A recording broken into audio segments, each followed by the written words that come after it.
Sosok polisi yang ditargetkan wanita muda pengirim sate beracun ternyata bukan orang sembarang di Polresta Yogyakarta. Tommy, orang yang dikirimi sate beracun melalui driver ojol, ternyata adalah seorang polisi senior di Polresta Yogyakarta.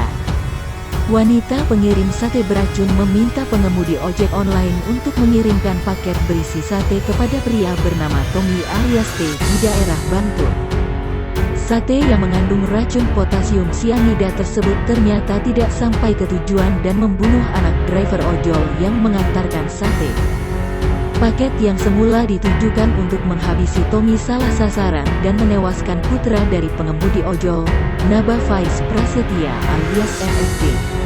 Rupanya Tommy bukanlah orang sembarangan. Tommy yang jadi target paket sate beracun karena mengandung potasium sianida ternyata anggota polisi. Aibtu Tommy adalah anggota kepolisian di bagian Satuan Reserse dan Kriminal, Satreskrim Polresta Yogyakarta. Pangkatnya Aibtu dan sudah menjadi penyidik senior di Reskrim Polresta Yogyakarta.